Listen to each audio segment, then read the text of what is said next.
Good evening, everyone. Once again, a very, very warm welcome to you, all of you from Top League Training and Business Consulting. Before we proceed further, we have a practice of playing Vande Mataram song. So whoever can, please rise up for the song. May I request our Mohan to please share the screen along with the sound to play the Vande Mataram song. Mohan? Yes, Danny. Yes, DP.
Mohan, you can stop sharing.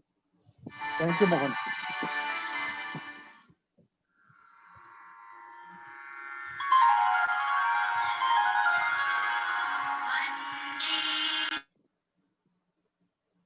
Yeah.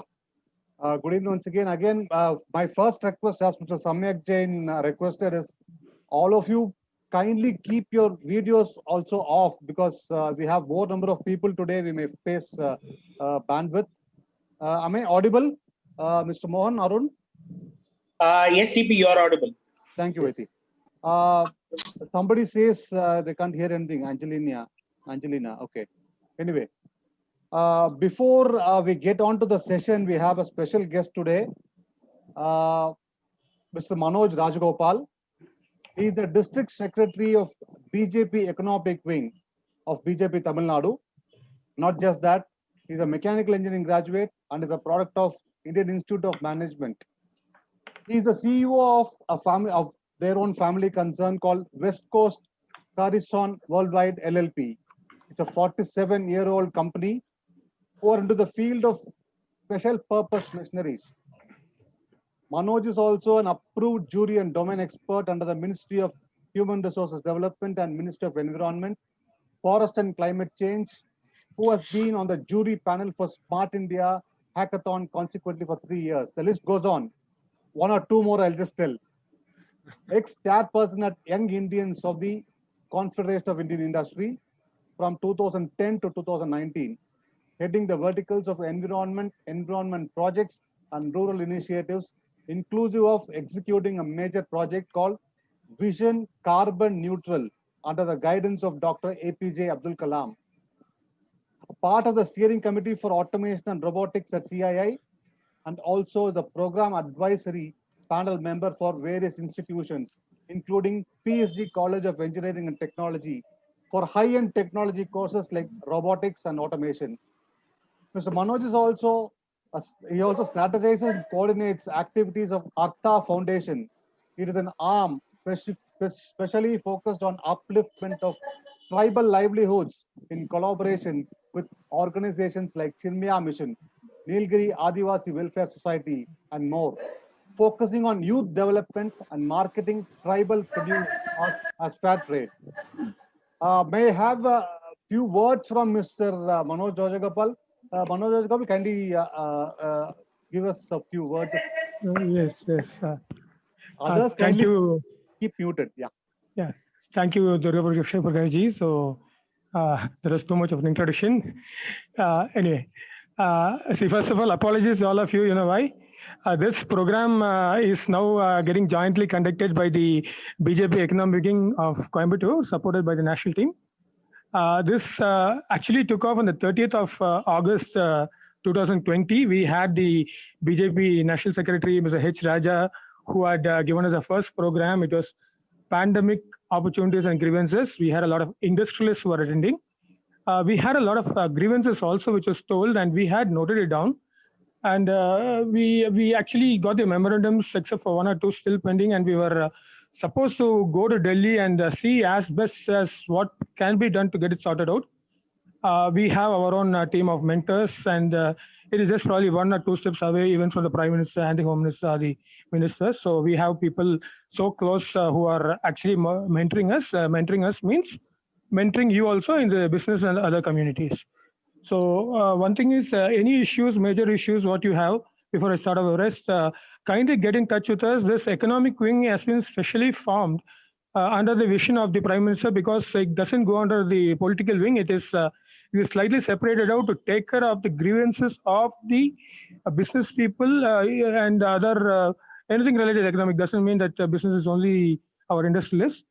We actually go down to the tier that we are also working with the tribal communities. We are doing youth development programs.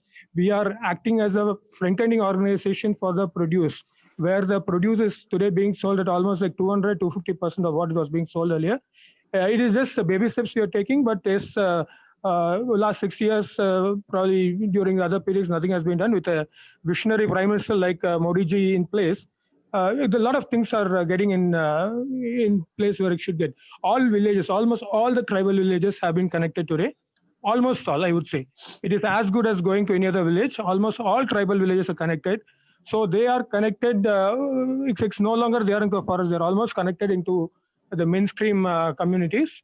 Education, see, if you do not have a school 5 kilometers within where you stay or a village, under the Sarva Shiksha Yojana, the government vehicle will come and pick you up, pick your children up and take you to school.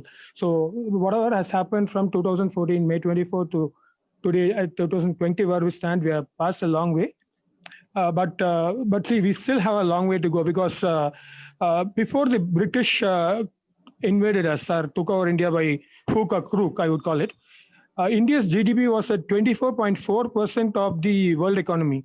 And when they left us with the so-called independence, they are telling independence. A lot of us also believe it is independence. It's actually not that. They looted us. There was nothing more to loot. 4.2% was what they left us at, from 25.5% where they came in at. So they thought, okay, staying here anymore would actually bite their fingers, so bite the skin, and Probably that is one of the reasons why they left us. It might not be a case that we fought for it. Even otherwise, they would have left us in God. So right now, the economy is at 2.65 trillions as of 2021. And the Prime Minister has set a goal that by 24-25, we should reach 5 trillion. And this means that it's not only industry, it's not only hospitality, hospitals, construction. It means the entire strata, as I told you, from the bottom line, starting from the tribals to the Fortune 500 companies, which are driving the country today across the world. So everybody have to have their share in getting the company to the targets of the 5 trillion economy, which the PM is talking about. So for doing this, let's see, a lot of us do this. There's ample amount of support today. Probably getting support from the government, Mudra schemes. Almost everybody can get a loan. It is no longer that you have to wait. You have to get an agent. You can straight away walk into a bank. It is almost like if the bank manager doesn't give a loan to a deserving candidate, he will be taken to task. In fact, at BJP, we have cells formed which are specifically only handling this.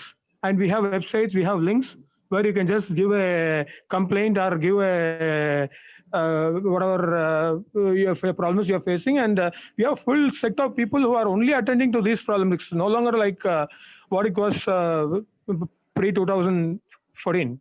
A lot of change. So kindly take use of the opportunity, but at the same time, when you do get into the business and when it is new entrepreneurs who really lack the management, the HR, the finance, the strategy, the marketing skills, the placements of the products, all these things, visions, missions, all these things not in place, only hard work in place, it really doesn't work all the time. So that is been identified as one of the major causes for failures of SMEs, especially, though bigger companies have professional management teams in place. And that is when we decided we will start this program where we will get experts like Mr. Arun Subramaniam, Sri Arun Subramaniam, who are one of the top of the line trainers across the country and top league, and try out this whole mechanism where we can use the digital platform to reach out to entrepreneurs anywhere across the country and get them the basic skills that are required to see that no failures happen once they take off. So I think that's the basic intention of the whole program. And I think I've been given 2 minutes. I think I've spoken more than that. I think you take over. I'll keep talking others. Thank you. Thank you so much. Thank you so much, Ms. Manoj, for Thank your you. Thanks. in such insightful words. Thank you so much, Manoj Rajgopal. Yeah, Thank there was a lot you. of insights. Although it was short, Yeah. there was a lot of information that was forthcoming, and especially in terms of the initiatives that the government has been doing, which most of us, I mean, at least I was not aware of. Yeah, I thought it was all mostly like a dead scheme. It is launched and then, it just remains there as an idle. Yes, in fact, one of the major areas of focus should be to tighten the interface with the public, because a lot of things are actually happening on the ground which is not being reflected to the public, especially because media is also not supporting it too much. A lot of things are actually happening on the ground. Thank you. We'll be in touch with you. Yes. Expect to be bothered. Yeah. Thank you, Mr. Ramesh. Let us get into the session. Sure. Already we are running late of time. Again, some of you might be knowing Mr. Arun, but for the benefit of those who don't know Mr. Arun, let me introduce Mr. Arun. Mr. Arun is a multifaceted individual with over 4 decades of experience as a business leader and entrepreneur. May I request everybody to please mute themselves. Yeah. As a senior manager team member, he has worked for over 30 years at several leading companies. He has built and managed organizations in the face of significant regulatory, technological, and industrial change. These experiences have given him a ringside view of the shifting paradigms in the business world and the strategies that need to be employed to address them effectively. Having built high-performing teams from the ground up, he has an unmatched understanding of leadership and teamwork and the importance of these 2 attributes for success in the corporate world. Over the last 30 years, he has conducted over 60 management development workshops featuring professionals from varied industries in areas such as team management, performance enhancement, change management, innovation and business, strategic decision making, brand management, employee engagement, negotiations, and conflict resolution. As a business strategy expert, Mr. Arun mentors business leaders and entrepreneurs to help and guide during these difficult times. Above all, Mr. Arun is the managing director of Top League Training and Business Consulting Private Limited. Now over to you, Mr. Arun. Please start your session. Thank you, Mr. Durga Prasad. Thank you, Mr. Mohan. And welcome to each and every participant who has come from various different places, from even some people from across the globe. My special thanks to Mr. Manoj Rajagopal for, partnering with us in taking the message of scientific management to the grassroots level. And a very special welcome to Mr. Panchanathan, a leader in his own right in training people for decades on end. To the best of my knowledge, he has been doing this for over 40 years, and he has had transformational impact on various leaders. Thank you all for coming. Let us proceed. Let's not spend any more time. Let us see what is there in the offering today in terms of value proposition. The course is entitled Value Proposition, the secret ingredient for the success of your product, company, and career. Let us plunge into it and see what exactly it is that we mean by this. One small request to everyone, kindly mute your audio and put off your video so that there is no bandwidth problem. As and when there is a request from me to participate, I would be highly obliged if you should unmute yourself and reply me. And the very first question goes to the entire participants here. Can you recognize this place? The story begins in 1985. This is a scene of a very famous place in India, city in India, a very famous road in that city. Can anyone tell me which is this place, please? Do I see anyone answering? Anna Salai. Kolkata? Huh? Kolkata? I'm sorry, who is it? Please tell your name so that I will know. Is it Mrs. Vijayalakshmi. I'm Vijayalakshmi. sorry, madam. It is not Calcutta. MG Road? MG Road, Bangalore. And not MG Brigade Road. Bangalore Brigade Road. is right. Brigade Brigade Road, Brigade Road. Bangalore. You are right. 1985. This is the scene of Brigade Road, Bangalore, 1985.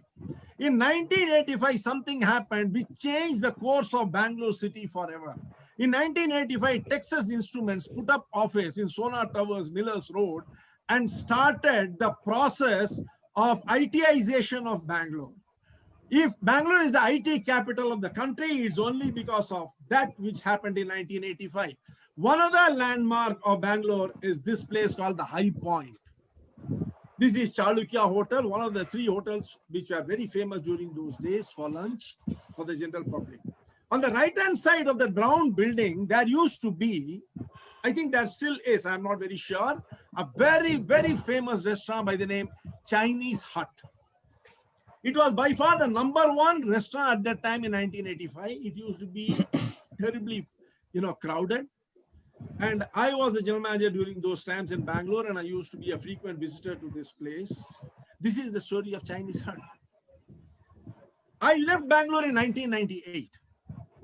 By that time, the IT industry had fully set into it. And the consequence was that lots of people from all over the country landed up in Bangalore, and lots of multi-cuisine restaurants came up. And with each restaurant coming into Bangalore, can you please unmute everyone? Mute everyone, please.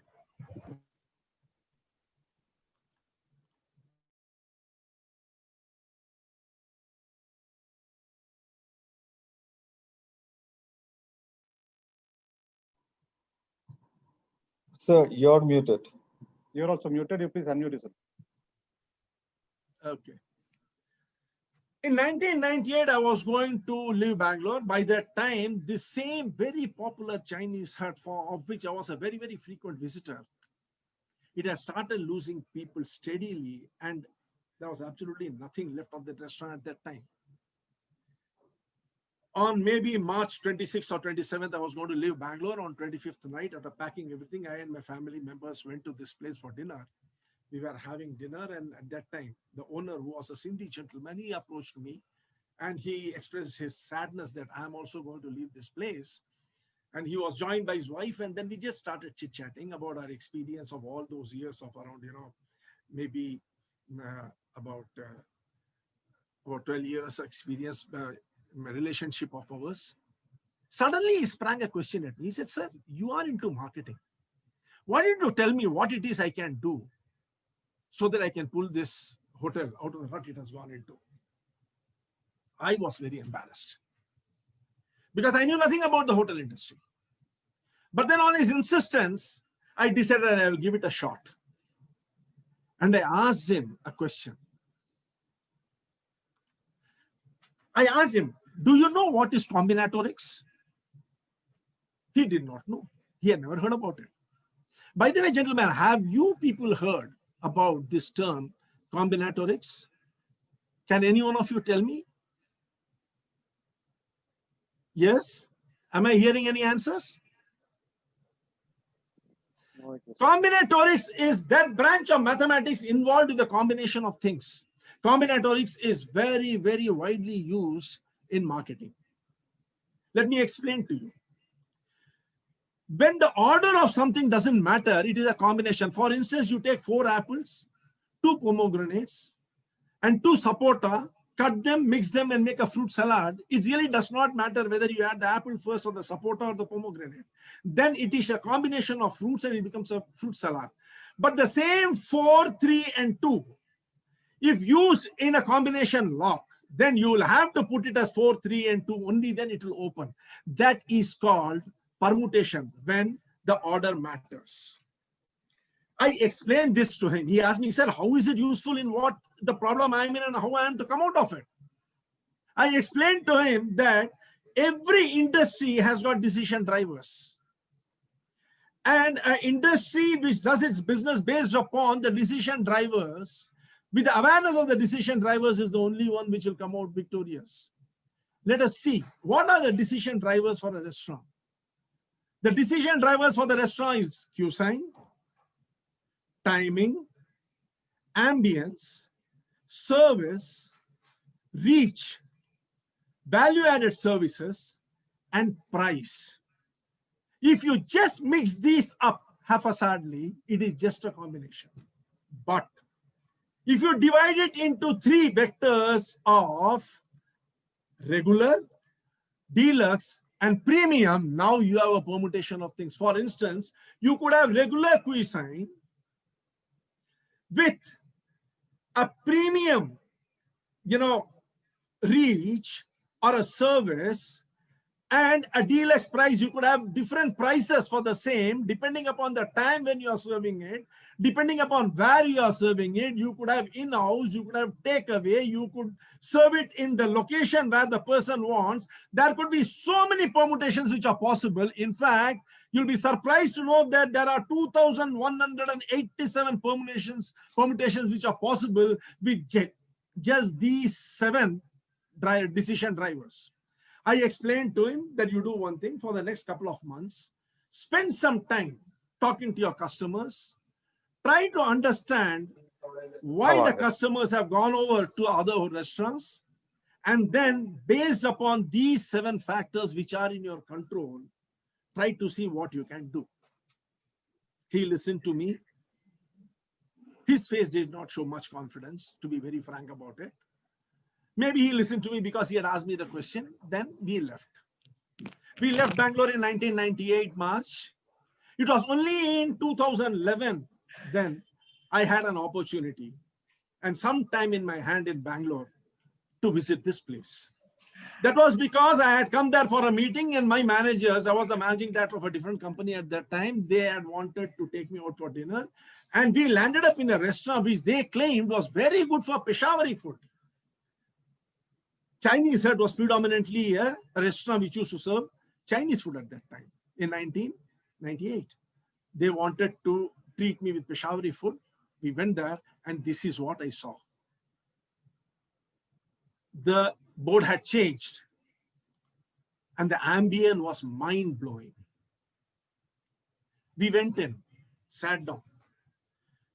We had our dinner. While we were having our dinner, I suddenly see that gentleman walking towards me, accompanied by his wife.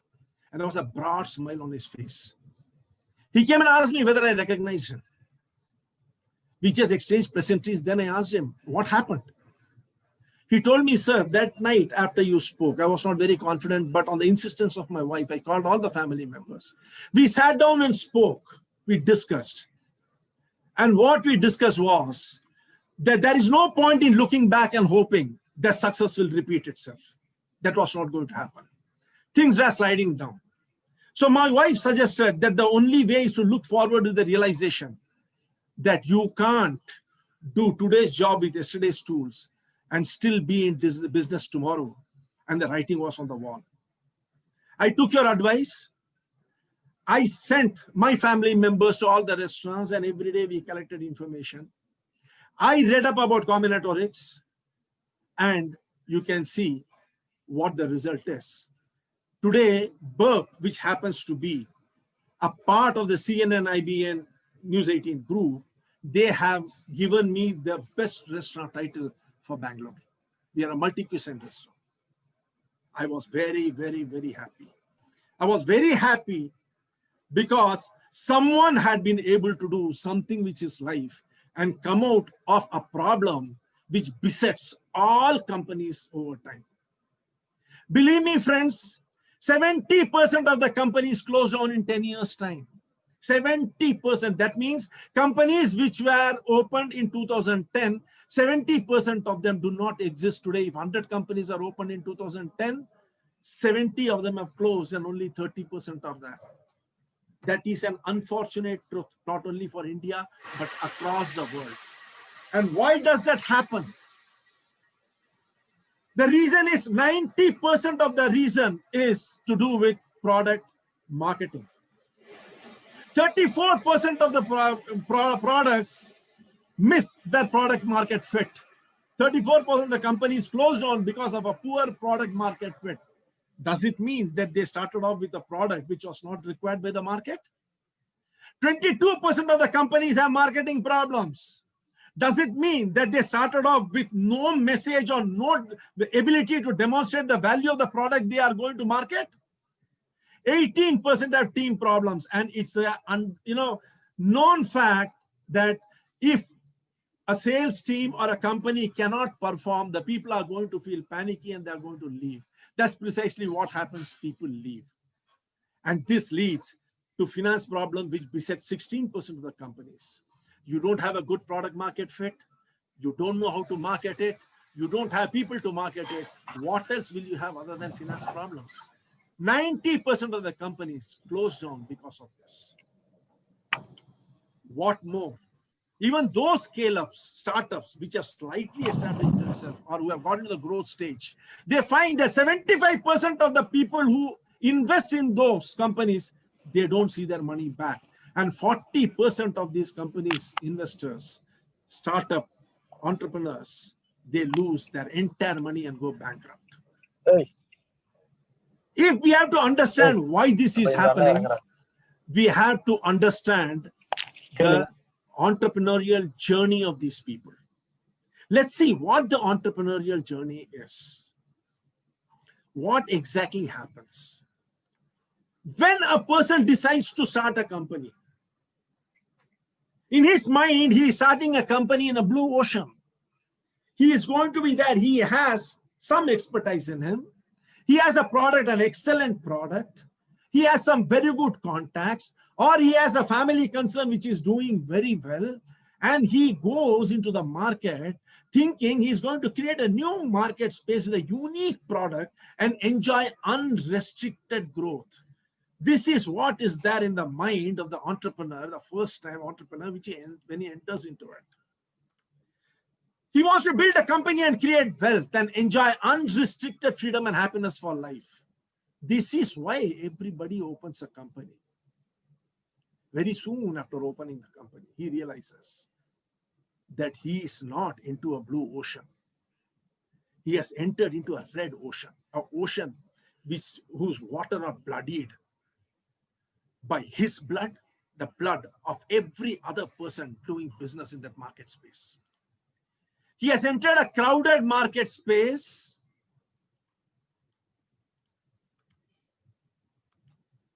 Can you hear me, Mr. DP?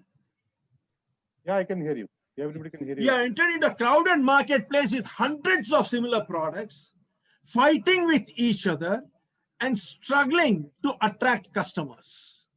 That is the truth which faces every entrepreneur who has entered into the marketplace. You struggle to make ends meet and watch as your dreams go up in the smoke. What a sorry state of affairs. You started out to fish in a blue ocean. And what did you get when you throw the bait? You attract a shark. You attract a shark, the shark of commoditization. Commoditization is the bane of every business. By the way, friends, Mr. DP, can you please mute? Dr. Darshana is, I'm not able to unmute her. Dr. Darshana is unmuted. But can't from the organizers team be able to unmute everybody? I will do one thing. I will mute everybody so that nobody. The problem is sometimes there is question and answer. Sir, Okay, I'm let's muted continue. only. I guess Okay. Let's leave the discussion and proceed. Yeah. Now, can any one of you unmute and tell me what you understand by this term commoditization? Can any one of you tell me what is this commoditization? Creating revenue out of the commodity. Okay. Anybody No else? differentiation. There's no product differentiation. There's no value addition. It's the same ideal product across. Every product is another mimicry of the other one that's already available in the market. Absolutely right, Mr. Dharmesh. Thank you. Thank you.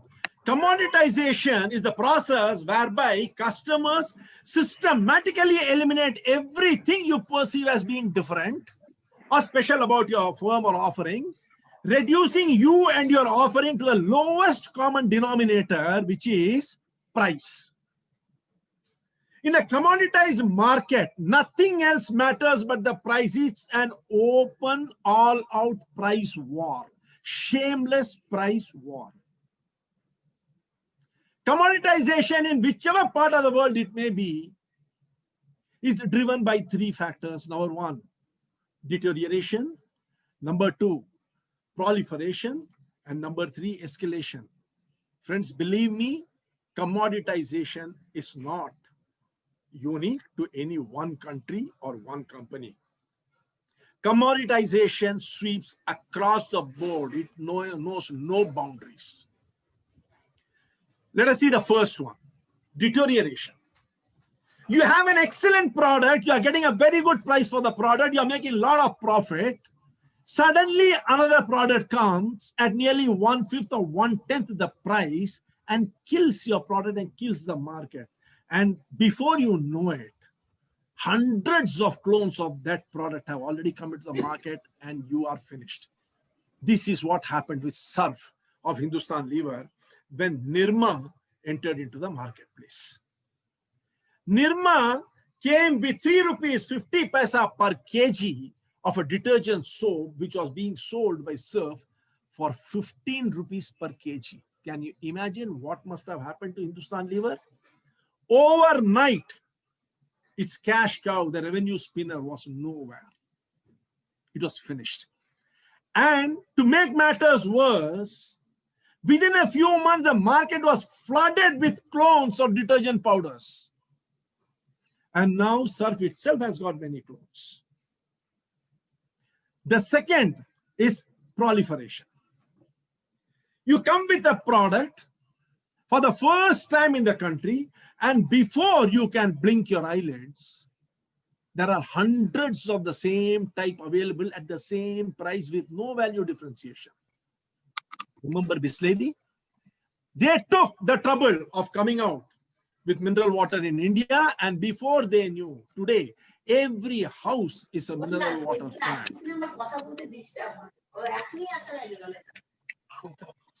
Please mute.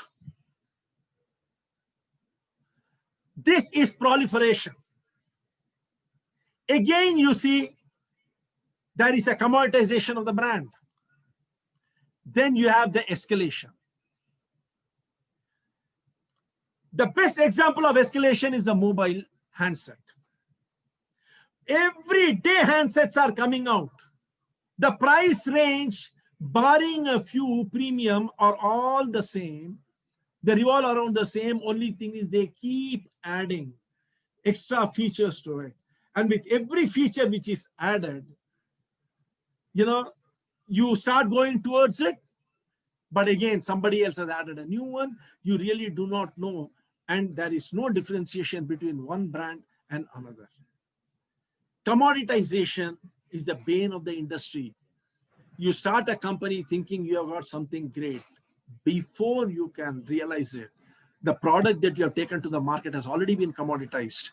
And now you are fighting a losing battle. What causes this commodity trap? We have to understand that first if we have to understand the solution for it. The cause of the commodity trap is too many clones and copycat. You come with a product within days, it is, copied. Second thing is too little buyers and too many sellers. And how does this happen? It happens because of lack of novelty in thinking and adherence to their beaten path. Everybody wants to go through the same path. They see a person making a couple of rupees with a particular product, they immediately jump into that market to snatch some share out of it. They don't realize that in the process, they are also entering into a trap out of which they will never be able to come out. It is catching a tiger by the tail. As long as you are alive, as long as the tiger is alive, you have to hold on to the tail and keep running round and round. Otherwise, it will kill you. There is no brand loyalty because of this commoditization. There is nothing called a brand anymore. In pharma, there is a term called branded generics. Branded products are today termed generics, and there is a new terminology which has come in, branded generics. All this is because of insufficient marketing, sales, and service competencies. It's a very unfortunate truth that today management is not concentrating sufficiently in upskilling itself in terms of sales, marketing, and service competencies. Majority of the companies are facing commodity trap. It is not only you.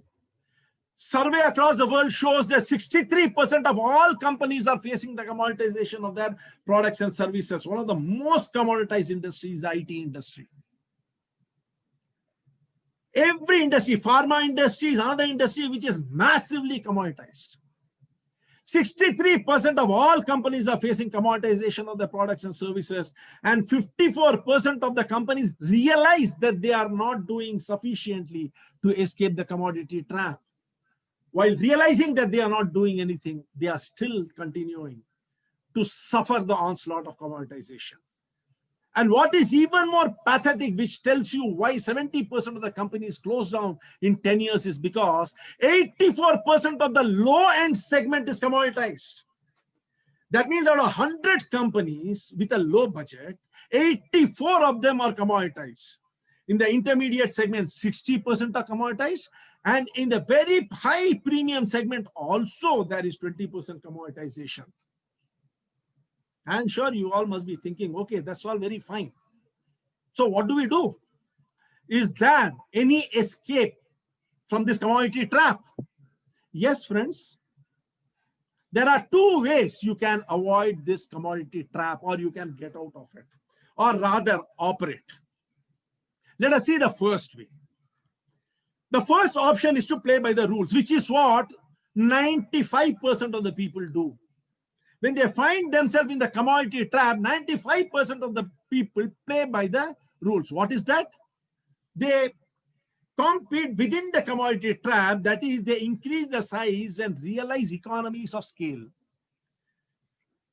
This is what companies with lot of money with them, lot of availability of finance, technology, manufacturing capability, they do. They increase the size and scale and try to fight the price war. Some who can't do this, restructure and cut cost. They restructure, reduce manpower, reduce expenditure, save money, and cut cost. Competitor. Whether you do the first or the second, all the companies who play within the commodity trap do one more thing. That is pray. Pray for a miracle to pull them out of this and change the way the market behaves. Believe me, it never happens. Very soon they find themselves being painted into the corner out of which there is no solution. This is the first option. Today, think over it. If you are in this, would you like to continue in this? Now, what is the second option? Change the rules. Change the rules of the game. Tackle all three elements of the commodity trap and their indicators. What are the three elements? Customer, competition, technology. Then select and implement an appropriate set of counteraction for each of these three. Let me explain it to you with a case history. Let us see how two different companies in two industry segments have changed the rules of the game and played the commodity game and come out of it victorious. The first one. Between the year 2005 and 2012, there was an upsurge in the personal care industry in India. Companies made a rush. The winner obviously was Hindustan Lever. They had three brands, Axe, Dove, and Rexona. In 2008, they had 39%, but by 2012, they had come down to 30%. Still, they were absolutely miles ahead of everyone else in the deodorant, scent, and this perfumery market. It was at this time that this gentleman, by the name Darshan Patel, his father had a pharma company by the name Paras Healthcare. His father sold off the company and he took charge and decided he doesn't want to remain in this highly commoditized market. And he thought that the personal care industry is growing. Let me see whether I can do something there. He started studying the deodorant market. Mind you, the deodorant market itself was a highly commoditized market at that time. There were, scores of deodorants available in the market, led by Hindustan Lever with 30% market share. And he came out with this brand called Fog. Now, how did he establish this product?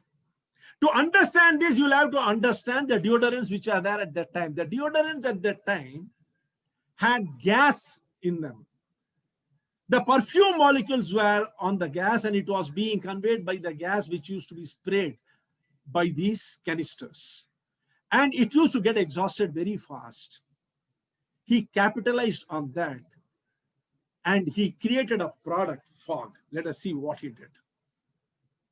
In 5 years' time, Fog, which was a liquid-based and not gas-based product, had overthrown all these brands and shadowed, them, subdued them to become the dominant market leader. And still today, Fog is a market leader in the last 10 years. That was the capability of the value proposition, the differentiation, the second option which he took. Let us see how he did that. For the customer, we said now 3: customer, technology, and competition. For the customer, he promised 800 spray in a bottle in reply to their complaint of again finished and a lasting perfume experience. And technology was body spray based on liquid and not gas. The beauty of it was both these he combined and created 2 values and bet the competition hands down. The first was he rubbished the competition, and second was he transcended the concept of deodorants with these 2 advertisements. Watch it. ये हैं gas cylinders और ये हैं perfume वाले gas cylinders. Introducing fog specially for women। इसमें gas नहीं, सिर्फ perfume liquid.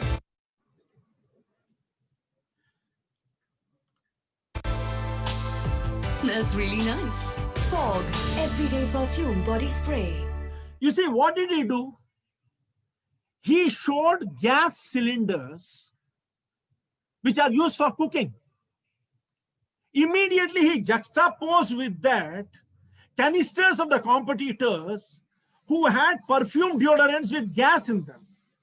By doing that, every time these people went to purchase a deodorant, when they see those perfume cylinders, they will immediately be reminded of the cooking gas cylinder.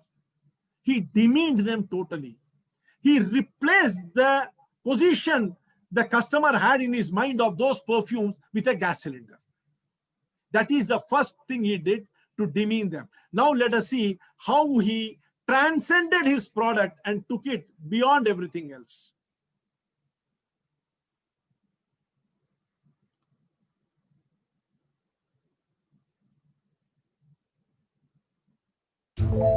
This is a black shirt with blue jeans.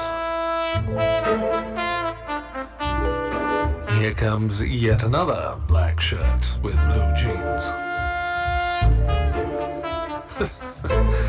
And yes, this is yet another black shirt with, you guessed it right, how old-fashioned, fog scent. Makes even an ordinary black shirt with blue jeans special and fashionable. Fog scent, new fashion wear for men. Now here, he does a wonderful thing. You know, everyone cannot purchase premium clothing. So what he does, he transcends it and takes fog as a fashion wear and says that it will make even ordinary clothing into a premium clothing. With a combination of both these, all these 3, he ensured that he became the market leader. And for the last over 10 years, he is ruling the roost. There have been a number of other products, liquid-based sprays, which have come, but they have not been able to compete with him. He has taken such a lead that now people are finding it very difficult because he addressed the things which were bothering the customers. Now let us see another segment. Pharma is a highly commoditized segment, as I was telling you. You will be surprised to know that only about 3.5% of the Indian pharma market has got patented products. Every other portion is a generic product. We have branded generics, and slowly pharma company people are finding it extremely difficult to even survive. Let us see how one company has been ruling for 30 years with a product which is by far the most commoditized in the industry. Let us see. This is the lobby of Hotel Kenilworth in 1990. Calcutta in 1990 summer can be a very humid place. It was a very humid place. And the Dermatological Society of India was having their conference there. One particular doctor was suffering from dhobi itch, that is fungal infection caused by laundry clothes. And he was finding it extremely embarrassing, and he was itching away to glory, scratching away to glory. In the discussion with his colleagues, he said he wished that he had something which would absorb the sweat, something which would control itching, and something which would treat fungal infection.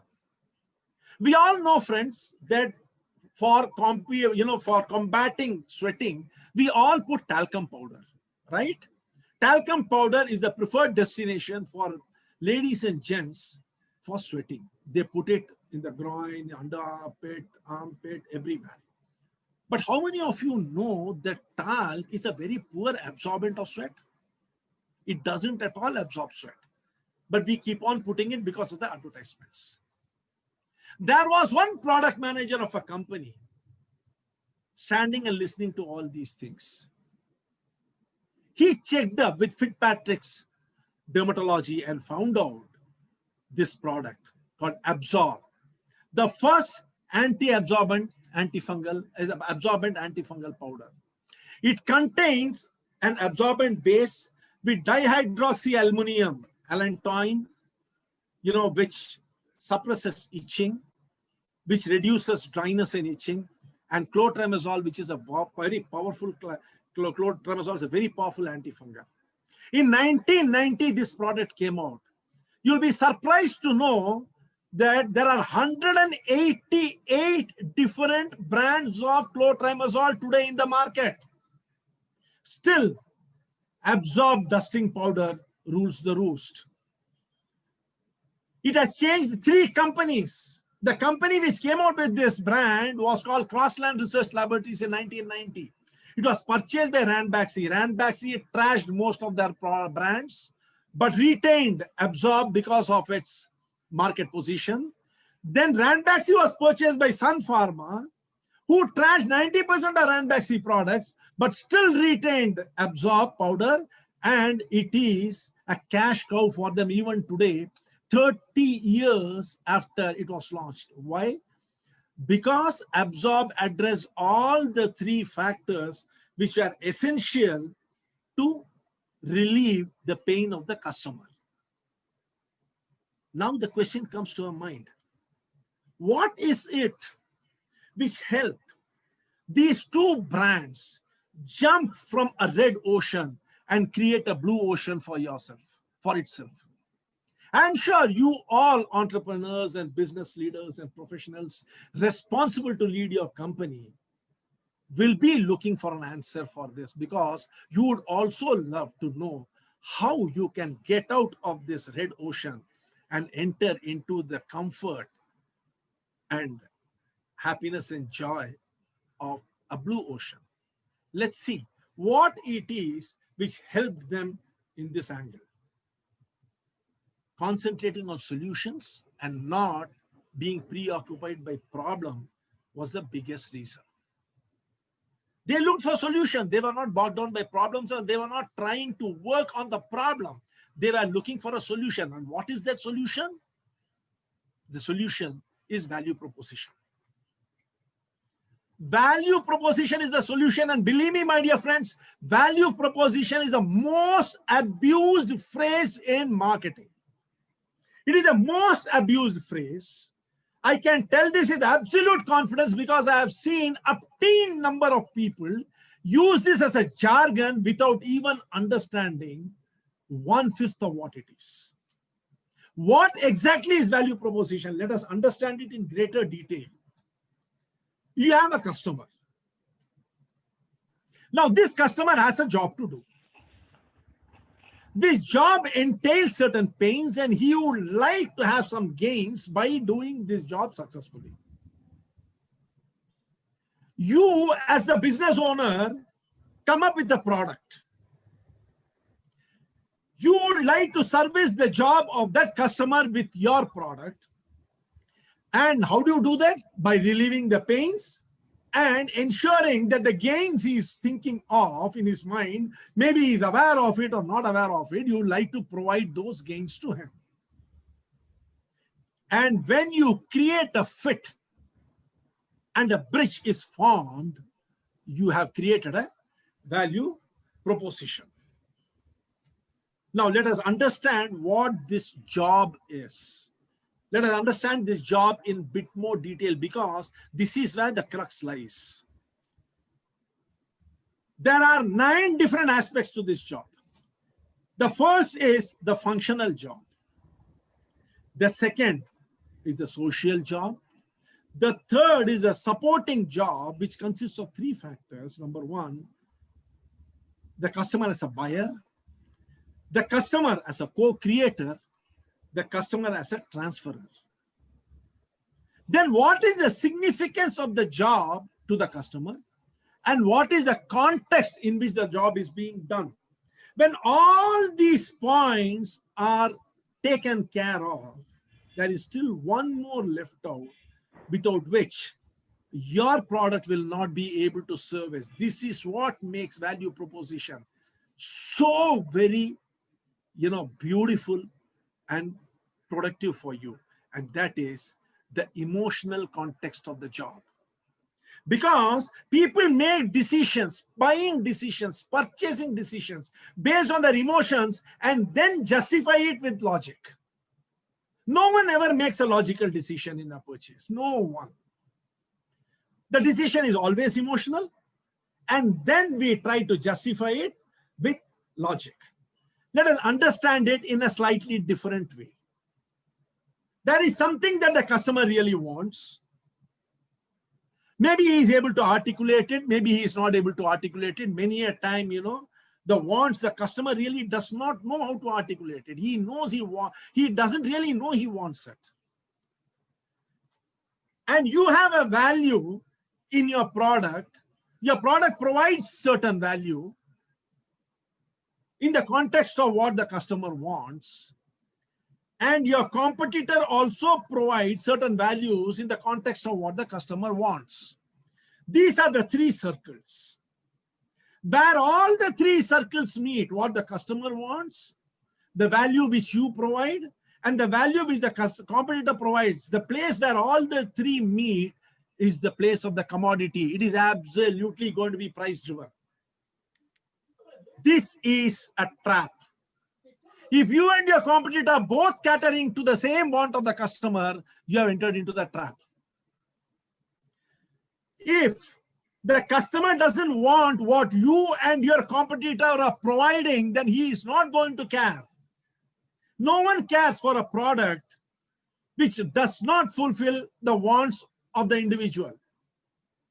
And if a particular want of an individual customer is being already catered to by a competitor, it is better you avoid it, because if you also provide the same thing, you are wantonly entering into a commodity trap from which you will not be able to come out. Initially, you might feel I will be able to get some share, but in the long run, you will only lose. That is what is meant by penny wise, pound foolish. This is what most companies do. They see a successful product, they clone the product, enter into it, and then permanently dig a grave for themselves. Avoid it. Just because your competitor is servicing your customer with a value which you currently do not have, don't try to enter into it and commoditize it, because you are entering into a trap. The best thing is, identify what the customer wants, which your competitor is unable to give, and then provide it to him. That is where is your value proposition. And here, you will not only be able to make money, you will be able to do it in a very good fashion. Let us try to understand it with an example. Let us say you want to go somewhere.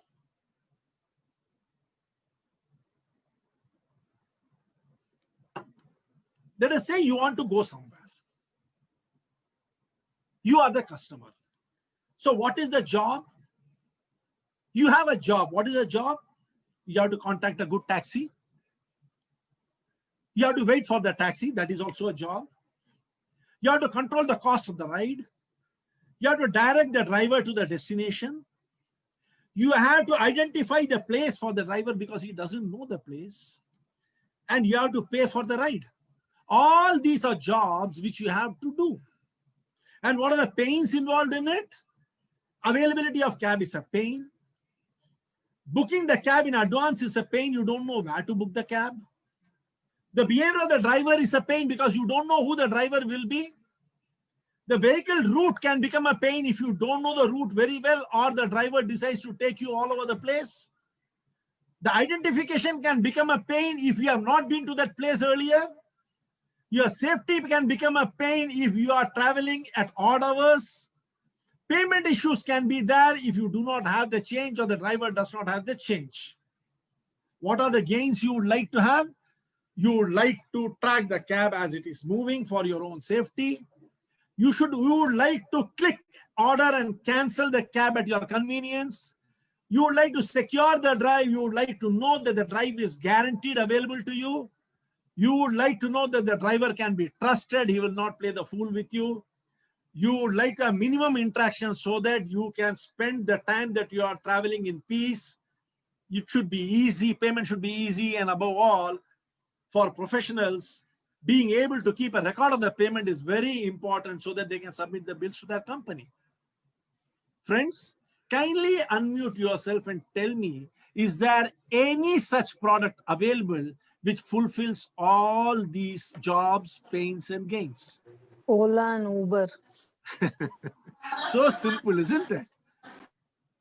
But tell me, if I had asked the same question about 3 years back, what would have been the response of the participants here? They would have thought I'm talking through my hat. That such a thing is not possible. Uber. Now, how does it match? How does it fit the jobs, gains, and pains of the customer? The product service is achieved by just two things. Number one, a mobile app which you can download, and then n number of different services available. The painkillers are accurate time of prediction, accurate payment. Driver ratings ensures that only the most decent drivers are available. Availability 24/7, 365. No bargaining. Shortest route because it is GPS enabled. And the gain creators track your ride, details on one platform, automatic payment, efficient time management, rate your experience, easy cancellation. And this is where the fit comes in. You will agree with me that it's a wonderful thing which has happened, the entrance of Uber. This is what is called value proposition. This is how they studied the requirements of the customer and created a product which takes you on a beautiful drive. You are so happy because Uber is there. Friends, the marketplace is an extremely dynamic place, tremendously dynamic. But even in this dynamic place, products are getting hammered from profitability down to unprofitable positions because of commoditization. The commoditization spiral is a downward spiral out of which no company, no product, no service can escape. Sooner or later, it catches up. And to add to this misery, today we have Corona, which has totally changed the landscape. It has totally changed the landscape. Under these situations, a company can survive and escape only because of value proposition and nothing else. No prayer can help. No miracle is going to happen. Each and every one of us will have to put our mind to our product, company, and our personal brand if we have to succeed in the marketplace and create a value which is going to be sought after by the market. You will ask, is that possible? In this Corona pandemic, has any company grown? Yes. In the last 7-8 months, since March, or since January, when China went into a lockdown, there have been a number of companies who have been able to create value proposition. And they have grown like nobody's business. I'm sure you would like to have some examples of these companies and see how they did it. so that it will be ultimate proof that value proposition can definitely help. But before that, we need to understand how the COVID pandemic has changed the business landscape. Let's see. The first thing which it has done is a total lockdown. Even now, France, Spain, Germany, and England have gone into a lockdown for the second time. We really do not know how long this is going to continue. In 1918, when the Spanish influenza hit, people thought everything was gone after the first wave, but the second wave came, which was even more deadlier. Then a third wave came, and it was not before 1921 that people could heave a sigh of relief. And experts are saying that it could be 2023 before this pandemic could leave us, or we would have a solution for this. Total lockdown has changed the business landscape. Work from home has become a reality. At least 50% of businesses are today, work is being done from home. Unless and until it is absolutely essential, people are not moving out in their own interest. Personal hygiene has become paramount important. Earlier, people had to fall at the feet of children and others to wash their hands and wash their feet and come into the house carefully. But today, personal hygiene is uppermost in everyone's mind. Social distancing. Man is a social animal, and now he is being asked to maintain distance from each other. Social distancing has become a norm. We will see how 4 companies have utilized these very 4 things for value proposition to build their organization. Let's see the first one. The first one is a giant, Nike. They had this slogan of just do it. They moved to you can't stop us. Please remember, I told you that the jobs, the ultimate is emotion.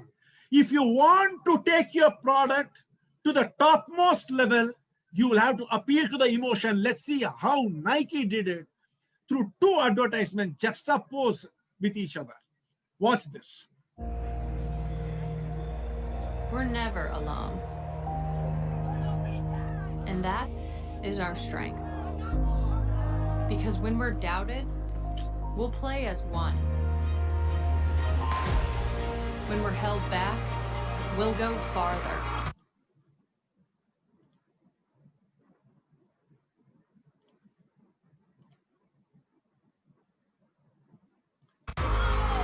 And harder. If we're not taken seriously, we'll prove that wrong. And if we don't fit the sport, we'll change the sport.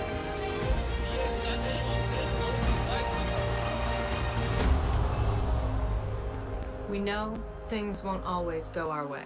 And the world's sporting events are postponed or cancelled. But whatever it is, we'll find a way. And when things aren't fair, we'll come together for change. We have a responsibility to make this world a better place.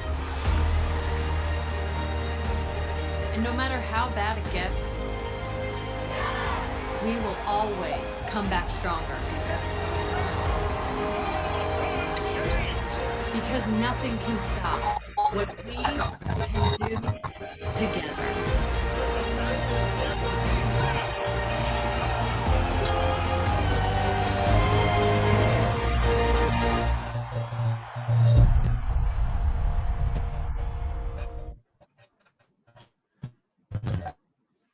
In these moments of pandemic, they gave a message to the world that COVID cannot stop us. It cannot suppress us. We will come victorious.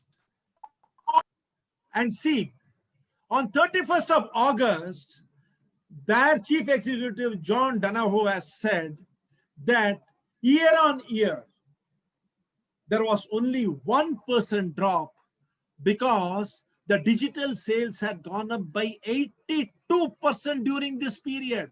Let us not forget, Nike depends upon sports, which is an outdoor event.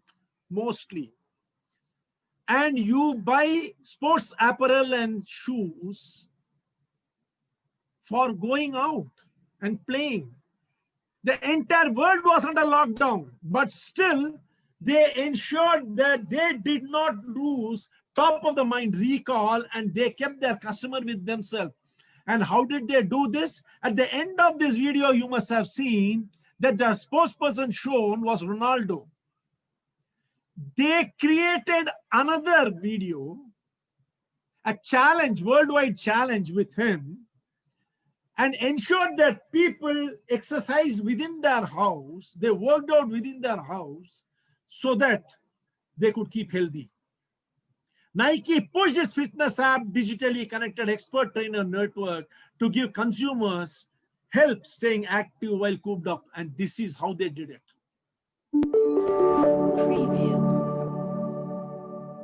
Hi guys, this is first edition of Nike Living Room Cup. I'm showing you how many apps I can do it in 45 seconds.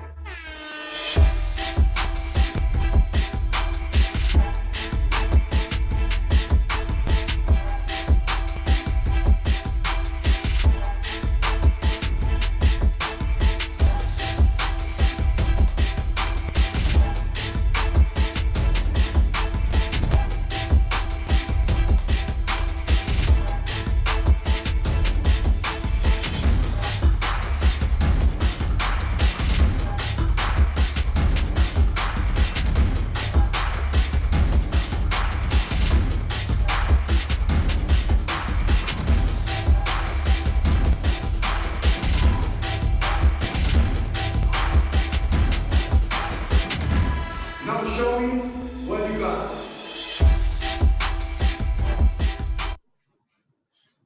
With this ad, they ensured that the connect between them and their customer was kept alive and the sales zoomed. You will be surprised to know that their digital growth in 3 months surpassed what they had achieved in 10 years. My dear friends, it would have been very easy for the management of Nike also to say that COVID has shut everything down. We will wait till the world opens up and then see what to salvage. They did not do that. They utilized this time to create a value for the customer. They addressed the pain of the customer. They gave him tangible gains, and in the process, minted billions and ensured that the total reduction in revenue generation was only a measly 1% compared to the same period last year. That is the power of value proposition. Now let us see the next one, work from home. Okay, some of you might say that Nike is a giant. They have got the intellectual capability and the management to do it. No, it's not so. Individuals only house companies. Individuals like you and me, we can do it. Let's see how this happened. This is the story of Manoj Khandelwal. He is the founder of Workshala, a co-working space in Bangalore. He started this company in 2012, and by 2019, he had 5,000 members working out of his co-working space in various parts of Bangalore and other parts of the country. Then COVID came. On March 24th, the country went into a lockdown. Manoj knew about what had happened in 1918, and he was afraid that the same thing could happen here, and his business could be disrupted for a period of over 2 to 3 years. He looked into what the necessity was. He knew that the economy of the country cannot sustain a prolonged lockdown, and that at some point, people will have to start working from wherever they are. And he started Homescape, workstation for home by Homescape. And believe me, he has recovered, and he has earned more than double the revenue of what he would have earned if Workshala had continued. His expertise in Workshala, a co-working space, was providing assistance to people to work with an office space, connectivity, and all the benefits. He transferred it to the residents where they are. He started 2 wings. He had a B2B wing and he had a B2C wing. B2B, he started contacting businesses and collaborating with them to provide their employees with work from home benefits. And B2C, individual customers, he went, surveyed where they are staying, and they started providing them with the best possible workspace in the house they were in. In the process, he overcame COVID, and today he has a roaring business. He's already started diversifying into other cities geographically. He also could have sat down and said, let the market open up. We will see what can be done. But he did not do that. Even during the lockdown period, he started working at it, and he has recovered. Not only recovered, he has made more than double the revenue of what he had at that time. Now let us see the third, personal hygiene. I'm sure you all will agree with me that hospitality industry has been very, very, very seriously hit because of this personal hygiene. Hotels are shut, restaurants are shut, traveling is stopped. So hotel industry, you will think nothing can happen there. But something very miraculous was done by someone. Let's see that. Watch this video.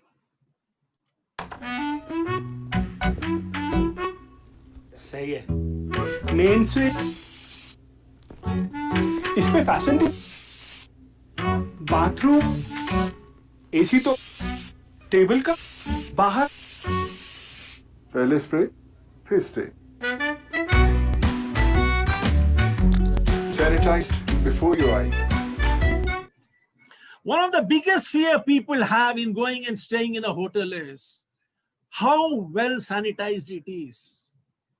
Do I stand the fear of catching corona if I go and stay in a hotel? Oyo hotels address this problem. When the hotel started opening in various parts of the world, Oyo is spread across the world. In various parts of the world, when it started opening, this is what the customers saw. Believe me, where even premium hotels were finding it difficult to attract people to come and stay there, Oyo cornered the entire traveling public to its hotels and homes. So much so that on 21st of October, Oyo CEO was interviewed by Bloomberg, and this article came in the Wall Street Journal. Oyo CEO says company business has rebounded from Spring Nadir. That is the impact of value proposition. Ritesh Agarwal and his marketing team did not sit down and spend that time worrying about spilt milk. COVID had come, nothing could be done. But they could do something to ensure that their business was safe, and they did it. They assured the traveling public that they will sanitize the rooms in front of their eyes so that they need not be scared. And when this particular job was taken to the emotional level and security was provided to the traveling public, they forgot the star hotels, they forgot premium hotels, and everyone gravitated towards Oyo, and they could recover back their money. In fact, the article goes on to say that 80% of the losses were recovered within the first 3 months of opening back again. Now we come to social distancing. One industry which has been very seriously hit by social distancing is the education, higher education. You know, you have to congregate in one place in a class to study. And higher education in America and Europe depends totally upon students from all over the world to come and study there. Let's see how one particular consultancy used this social distancing problem to double its revenue. This is the website of Dream School Admit, an education consultant from Bangalore. See, what does it say? Ready to turn your dream into reality? We will get you into your dream school. Pay us only if you get in. What a statement to make. Pay us only if you get in. And what are the colleges they cater to? HEC, Paris, Yale University, Cambridge University. Now let us see what exactly happened. The educational institutions suddenly realized that getting students are going to become very difficult. You know, all these higher education require GMAT and GRE, results to get in. So the first thing they did was, most of them waived GMAT and GRE. They said, okay, for this year, GMAT and GRE is not required. This qualification test is not required. And most students cannot score in GMAT and GRE because there is a condition that you have to have 3 to 5 years of working experience, and it is very difficult to work and also study for GMAT and GRE and score well. You require to score above 700 if you have to get into a good institute. And if you have to get into a really premium educational institution, you have to get above 750. It was very difficult. Educational institutions waived it. Second thing what they did, they took the courses online because students could not congregate. You see, one of the biggest attractions of these universities is the flexible, the study mission which they send their students on. Students come together. There is a cross-cultural exchange. They go to various countries and meet the CEOs and business leaders of those countries and learn from them. This was not possible during this time. So the institutes, they offered flexible study missions. They said, after the corona pandemic is over, when you have got time at your convenience, you come here, you complete the course online, you come afterwards. With that particular batch, we will send you on the business mission, the study mission. With this offer, educational institutions ensured that their flow of students continued. For the students, it was a very big boom because many of the students could not pass GMAT and GRE with the amount of marks which was required. But here was an opportunity to get into premier institutes like MIT and Darden even without passing the GMAT and GRE. Second thing is, studying and working was a big problem. And many people lost their job during this time because there was a downsizing by many companies. Cost cutting by restructuring was one of the strategies adopted by companies during this pandemic. Huge number of people lost jobs. Most of them were students. You see, this was a good opportunity for them to study. And they got the benefit of a foreign degree without a qualification test, and they could go and study in the mission at their own convenient time, and they could study from the comfort of their home. This was the value proposition for the students. So students started moving towards educational institutions. Educational institutions started attracting students by waiving GMAT, going online, and giving flexible study missions.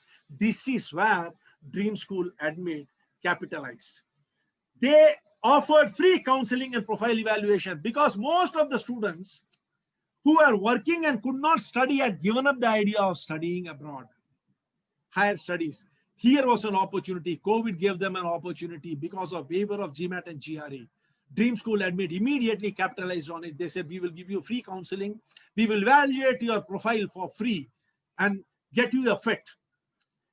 They said, you only pay me 50% now, pay the balance after you get your admission. Let us finalize what are the colleges you want to get into. After you get the admission, you pay me the balance. So they made it, affordable for the students. Most consultants give only limited iterations for their submissions of essays and a letter of recommendations and profile. Dream School Admit gave unlimited. They said, we will write it all for you. We will do it for you. You don't worry about it. And finally, they did a free research for college eligibility fit. All students, they said, you send us your profile. We will do a college eligibility fit for you.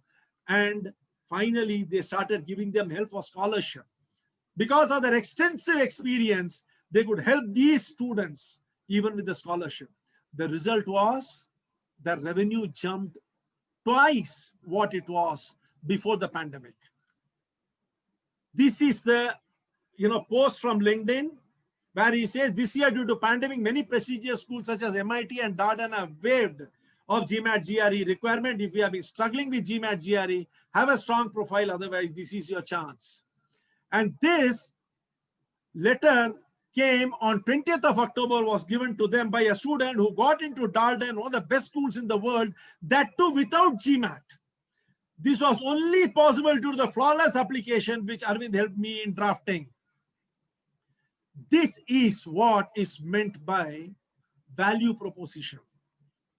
Here was, see, most consultants during this period that I came across were only complaining that borders have shut down, business is down. I'm sure most of you will say, or many of you might say, it is just luck. We saw that these companies could hit upon the right thing. In the 1st century AD, there was a philosopher by the name Seneca who said, luck is what happens when preparation meets opportunity. Luck is what happens when preparation meets opportunity. Here is an opportunity for you to take the ultimate guide to value proposition. You are today standing at that point where you can avail of the benefit of understanding and becoming an expert in value proposition. You can learn how to do proper customer profiling, that will lead you to creating the correct value mapping for a product which will fit the customer. This is not just enough. It is not enough that you be able to create a product which will fit a customer's profile. You need to be able to demonstrate that value to the customer. And that you will have to do by sending out the correct value messaging. You have to create the correct customer profile. Based on that, prepare the correct product, demonstrate its value, and send the correct message so that it will appeal to his emotions and help him to purchase. My dear friends, you started a company. You embarked on a career for yourself. So ultimately, you also need to capture value for yourself. Only then the circle is complete. Only then the circle is complete. This 3-day course will teach you what insightful work is, how the creation of a customer profile is done, and how to create a product value map. You will get the correct insights into it. Backed by quality assurance, you can check the fit, not just arbitrarily, but realistically, materially, you can check the fit. You can learn about the various pitfalls which you need to avoid and ensure that this value proposition follows the characteristics as per the checklist. And then you can learn how to overcome the constraints and accommodate your ambition of building an organization by executing that value proposition and ensure a value demonstration and messaging through various examples. More than 25 examples we are going to see in understanding the 5 principles of value demonstration. Today, unfortunately, most companies are in the red ocean. Most companies, most professionals are in the red ocean. Even as individuals, they are in the red ocean.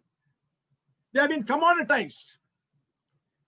Learn the 8 dimensions of the customer's job. You know, we were discussing functionality, social, supporter, as a buyer, as a co-creator, as a transferer, the significance of the job, the context of the job, and then how to elevate the product to give emotional satisfaction in the job. Learn the 8 dimensions of this customer's job, the 9 pointers to pain. We just cannot imagine a pain. The pain has to be identified correctly. And then understand what are the gains that lies hidden within the mind of the customer. And then create a product and services with 4 dimensions. Even if 1 dimension is missing, the product will not be balanced. With 9 relievers of the pain and 8 creators of the gain. When all these things are done, out of the funnel, you will come into the blue ocean. This was the blue ocean which you imagined for yourself when you started your entrepreneurial journey. Today, you find yourself in the red ocean, but the time has come for you to reach the blue ocean. and enjoy the benefits of your decision of starting a business or moving forward in your career. You have to understand the 9 pitfalls which you will have to avoid if you have to build a good value proposition. A good value proposition has 10 characteristics of great value. Each one of them it has to fulfill. You have to know what those 10 characteristics are. It has to have 3 kinds of fit. You have to be aware of the pitfalls of poor messaging. Poor messaging can make a mess. And you have to understand the 5 principles of value messaging. Once you have done that, you'll be ready with your value. This I can't because will give place to I can if. The family of constraints will meet the family of ambitions. And the value messaging you will be learning through various leading brands of this world, like iPod, how it has ensured that in this commoditized music world, it is the #1 even now. How Gillette is still the ruling razor. What is Swatch? How Salesforce brings companies and customers together. Amul, Close Up, Old Spice, Nivea, Uber, Byju's, Tata's, how they have mastered the art of value messaging by which they have ensured the topmost position for themselves. This is not all, my dear friend. Ultimately, you see, you have to capture value for yourself. Value capturing has got 5 categories. You will have to learn all these 5 categories. And there are 15 methodologies which are available by which you can capture value for yourself. Ultimately, you have started a company and you have to make money. And this you can do only if the customer is satisfied. So while you will be learning value, customer profiling, value mapping, value demonstration, value messaging, if you don't become a master in value capturing, how will it benefit you?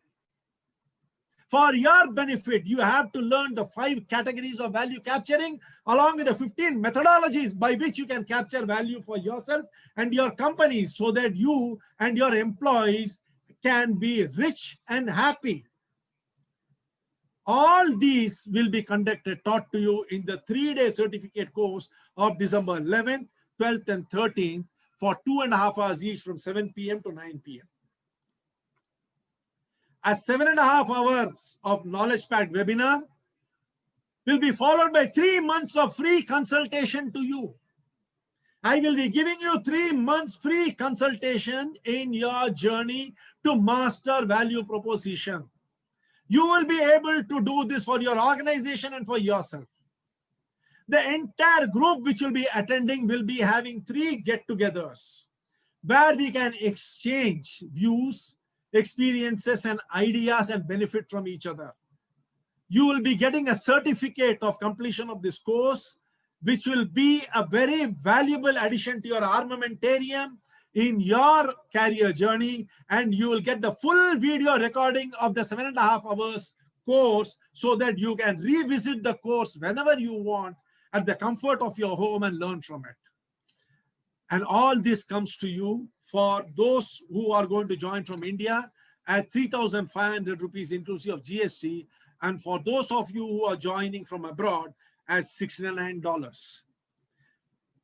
You get a certificate of completion of the course, 3 get-togethers with workshop participants with Q&A, free consultation for 90 days, video recording of the entire program. All that you need to do now is click on the PayU link and PayPal link pasted in the chat box. Mr. Durga Prasad, you can paste the PayU link and the PayPal link in the chat box and register by paying just 250 rupees or $10. Foreigners can register with just $10 and then pay the rest on 9th of December and join the course on 11th, 12th, and 13th of December.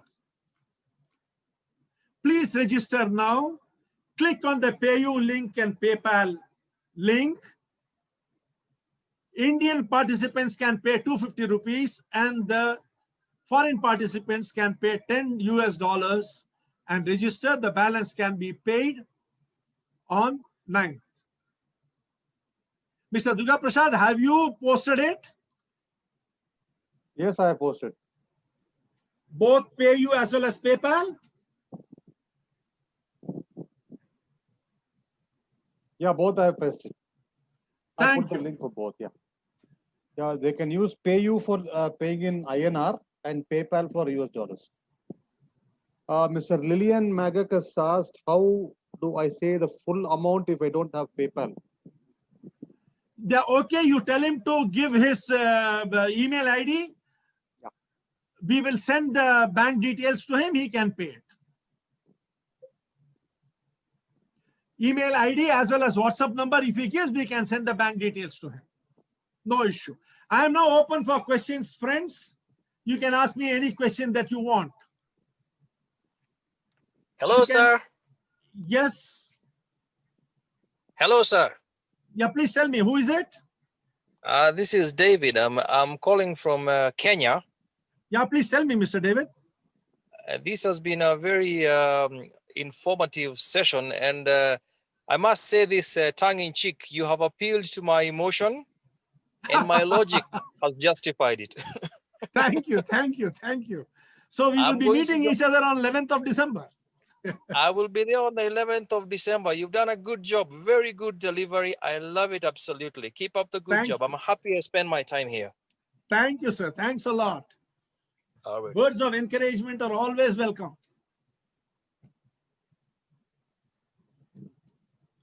You can put your email ID and WhatsApp number, Mr. David. We will reach out to you and we will keep in touch. Arun. Yes. You are a adding trainer. Who is it? Punch. Punch. Oh, thank you, sir. Thank you. Thanks a lot. You have added value. You have added value to the existing knowledge. Thank you, sir. Provided information so that we definitely develop more than what we have today. Thank you, sir. I'm sure more number would be able to join your group. Thank you, sir. Thank you. Your blessings will always be here. I'm happy that I have a value adding trainer in my group, Punch Gurukulam. Thank you, sir. Thank you. Thank you. Thank you, Mr. Arun. Deepak here. Thank you, Deepak. Thank you. I learned a lot in this 2 hours. Thanks a lot. Bye. Good night, everybody. Thank you. Good night. Any questions? Any doubts? I just want to ask you a question, Dharmesh here. Yeah, Mr. Dharmesh, tell me. You don't have to give me, let's say I have a product and, I'm in the commodity trap. I'm just assuming, I'm not saying what product it could be. So would you be able to assist me to now make that commodity into some value addition? Just a question. You see, I will be able to help you to understand the process by which you can help your commodity to transcend the trap. I cannot do it for you because the concept based on which you have created the product, only you know. You will have to study your customer, you will have to understand your customer, and you will have to do it. You understand what I mean, Mr. Dharmesh? Yeah. The question was just hypothetical, nothing else. Not that I have a product. Definitely, it can be done. It can definitely be done. Yeah. Wonderful. Excellent program. I think this is more similar to a product management course. You have simplified it as value addition. You see, everything is ultimately product management only. We all are products, we are all our brands, and we have to manage it, isn't it? And can the same philosophy also be applied to develop a value addition for a human personality? Obviously. You are also a brand. Yeah. You are also a brand. See, if you want to succeed in your career, the person who can help you succeed is your boss and he is your customer. If you are not going to be on the same page with him, how will he support you? True. And you see, if you want his support, then you will have to play the game by his rules.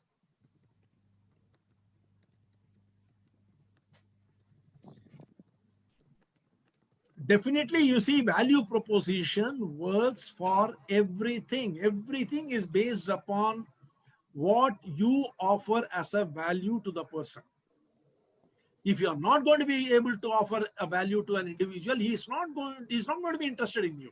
Why would he spend time for you?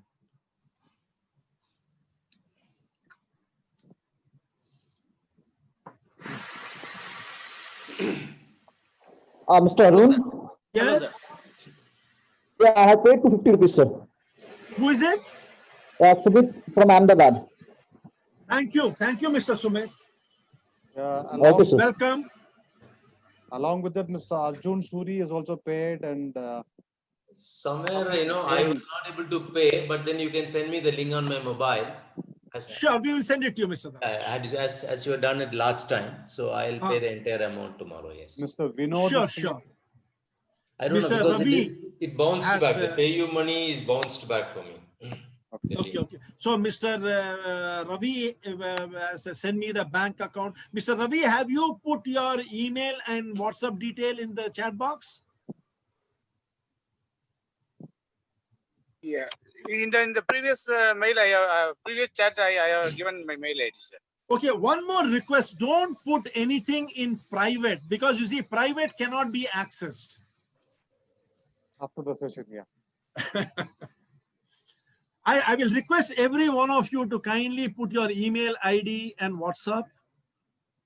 Mr. Manoj Nair has already registered by paying 250. Yeah, totally 6 people have registered. Yeah. I don't know why is this bouncing. I mean, should you have a pay you to pay this? No need. No, not necessary. Let Mr. me try Dharmesh, I will send you the link, no issue. Yeah, no, I just want to try it out because it shouldn't happen. Today, at least I know you, but other places, how would Mr. Vaidishwaran has registered. Mr. Ragi Reddy has registered. Yeah, you see, it's okay. Now, as people are registering, why don't we, if any one of you have any queries or doubts, why don't we get it clarified? Krishnamurthy here. Yes, Mr. Krishnamurthy. I am from Panch Kurukulam. Welcome. Tell me, Mr. Krishnamurthy. I worked for a company called IBM. Oh. And later we were IBM authorized dealers. Okay. You will be really surprised to note that 30, 40 years back, IBM was following what you are talking today. When we are talking about Ola sanitizing, during those days, our product happened to be the most expensive. Technically superior, but who cares? Because the copiers were bringing it at half the price without any support. But the real value was provided by engineers like us. We have been really brainwashed to give the best to the customer. At one stage, we went for fighting with the company because IBM policies, customer is always right. And the customer used to tell all sorts of lies. And we used to have a big fight with our managers those days. But, you know, things have improved a lot now. Social communication really brings the best. Your presentation was one of the most practical and really very useful. I really enjoyed it in spite of the fact that I take a lot of programs on value addition myself. Congratulations. I'm sure the participants will have a great time. Thank you. That means I have a lot to learn from you also. Oh, good. Learning is a process which is continuous. You know? Yes. Absolutely. You look at it in one angle, I look at it from a different angle. That's all. Yes. Anyway, Perspectives change. It was an excellent show. Thank you, sir. Thanks a lot. Thank you.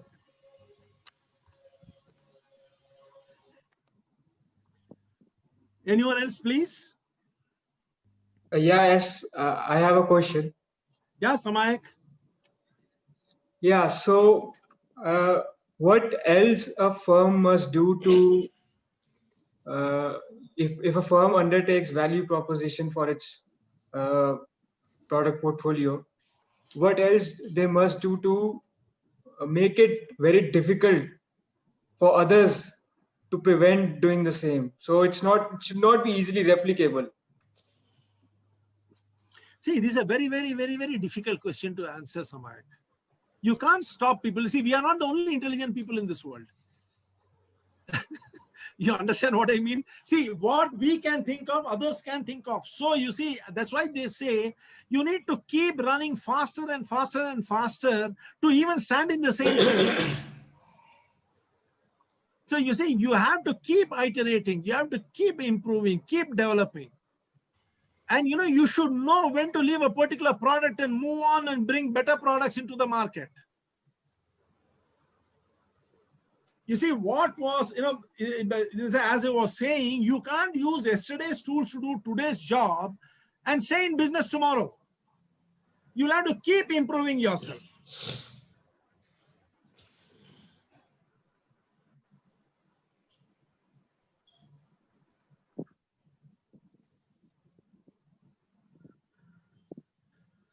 You understand, Samay, what I'm saying? Yes, yes. You see, there is absolutely nothing we can do. You know, we can definitely improve the customer experience with the product that we have got, understand the customer better, and, you know, continue to build. That is the only way out. You know, in the last 10 years, Apple has come out with 19 editions of their iPhone. What does it tell us? See, they were not sitting with one, and they did not wait to perfect an iPhone and then come in the market. They came with it and kept on improving it, and with each edition, some improvement comes and they launch it into the market. In the process, not only have they made billions, they have become the richest company in the world, the most valuable company. And the journey continues. The journey of perfecting continues. Yes, Mr. Akram has a question here. In Sri Lanka, education has completely collapsed. I mean, primary and secondary. Although online classes started, but all parents don't have internet facility or phones. How can we come out of this crisis? We have lost, but we also can't ignore education. Any suggestion in short, please? I'm sorry, Mr. Akram, I am not in a position to give you any, answer to this question, because I really do not know the situation in Sri Lanka. And I don't know what are the compulsions of the people there, what are the compulsions of the government, and what exactly is transpiring because of COVID. I'm sure you are talking about COVID only, because otherwise, Sri Lanka education is good.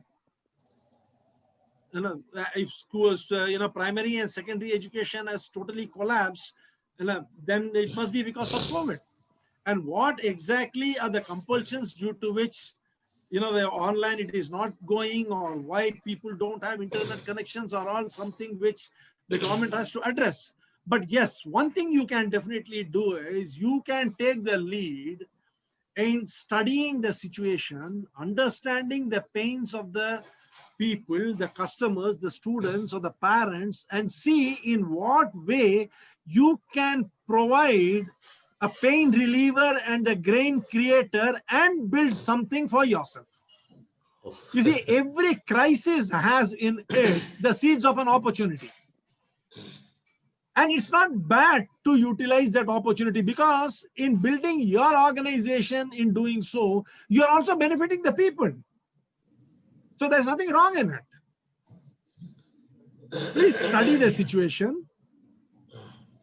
Create a, environment cascade. See which are the industries which are getting affected by this, which are the industries which are benefiting, and see what can be done.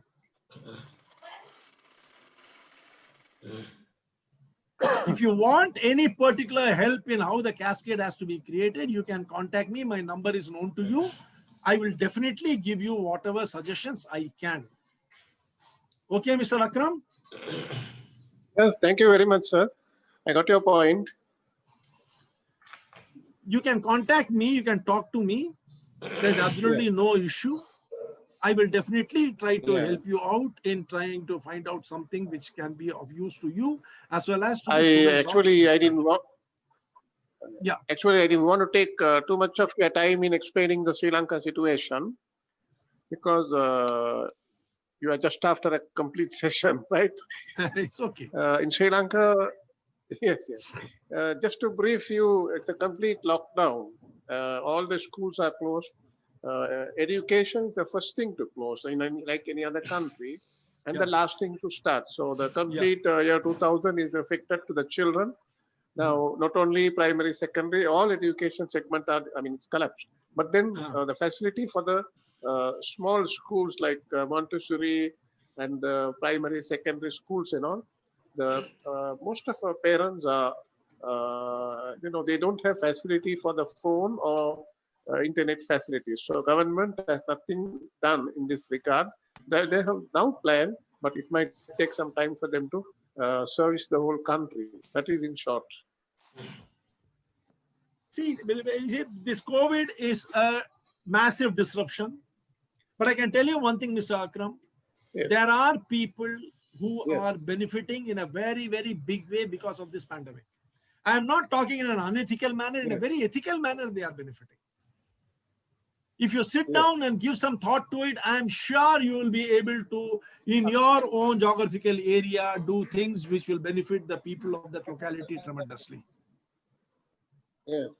Maybe you can call me up today because of WhatsApp. International call is also free.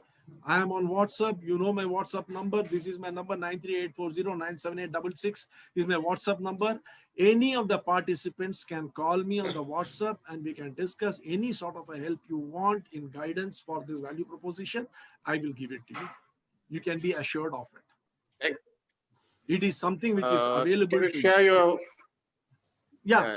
Can you share your WhatsApp number? I have sent you the flyer, isn't it, Mr. Akram? Sorry? I have sent you a flyer. The link you have got it? I got your email, but not the flyer. That means you are not on WhatsApp? No, only the email. Yeah, are you on WhatsApp?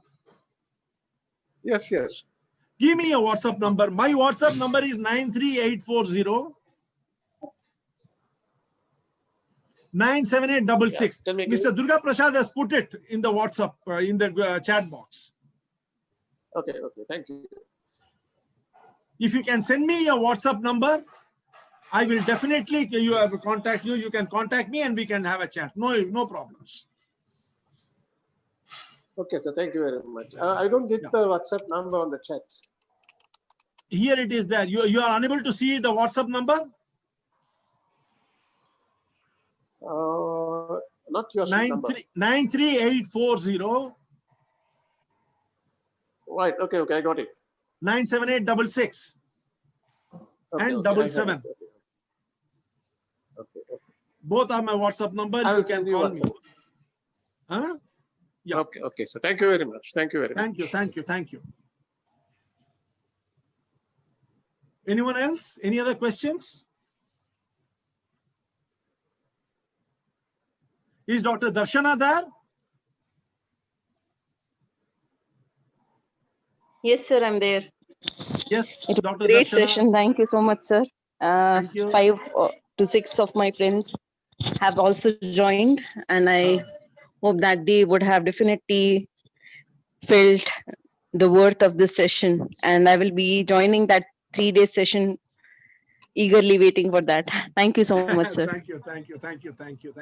Yeah, you wanted to talk something about IMB. Sir, I have can call me. recently enrolled myself in. Yeah. You can call me at your own convenience. Oh, sure, sir. Sure, sir. Thank you. From Parva to everyone, your name, sir. My name is Parva wanting to know my name?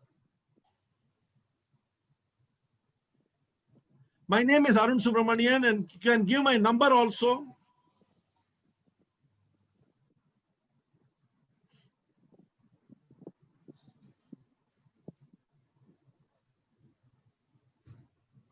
Ms. Parva, can you give us your email ID and number?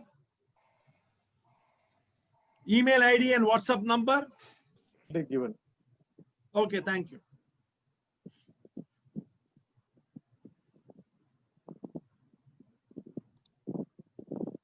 Has everyone Thank you given their so email? much, sir, for the wonderful presentation. It was so insightful. I've been struggling, and today I think I met the real doctor to my case.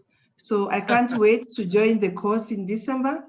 I'm just waiting for them to give me the account number so that I can bank the money. I'm Lillian from Kenya. Thank you, Lillian. It will be a pleasure to spend those 3 days with you all.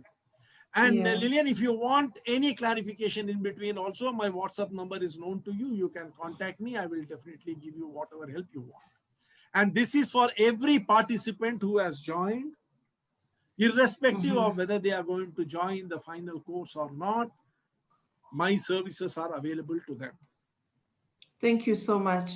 I'll keep in Thank touch. you. Thank you. Do we have a recording of this session? Because I joined late. I will definitely send you the recording. Okay. Your WhatsApp number you have given, Lillian? Yes. I will send you the recording. Thank you so much. God bless you. Thank you. For being a caring dad. Thanks a lot. Thanks a lot. You see, blessings are what come with us till the last. Okay, everything else we spend on the way. Yeah. Thank you. Thank you. Any other questions? Anyone else has got any question?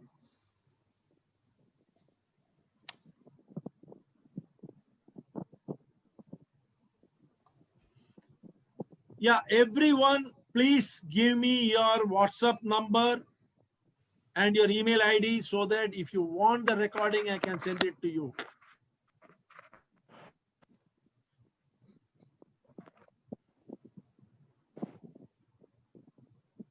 I will be joining Parva. Thank you, Parva.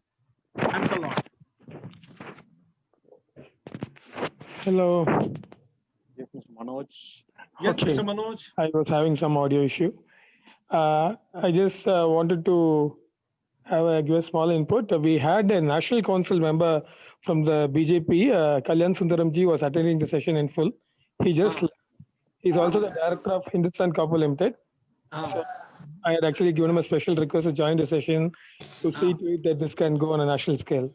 So he just given me a feedback. The session was really good. He had a meeting further, so he had to leave. So just 5 minutes back, he has left. I just thought I'll put a mention. Thank you. Thank you. Thanks. Anyone else?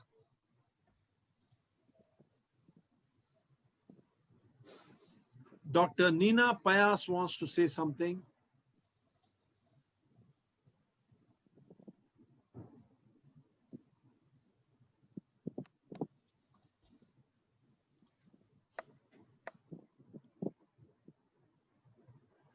Everyone who wants to have the recording, please put your WhatsApp number and email ID. We will send it to you. Don't worry about it. It will positively be sent.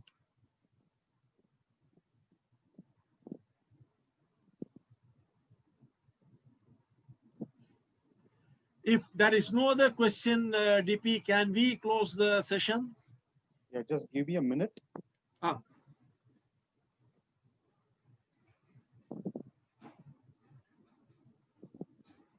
Is there anybody who has put private chat? I got them all. All private chats. Yeah, I got them.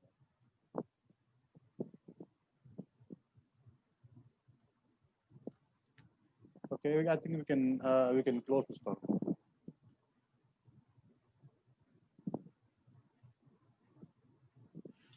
We have got the recording, isn't it? Yeah. We'll get it sometime.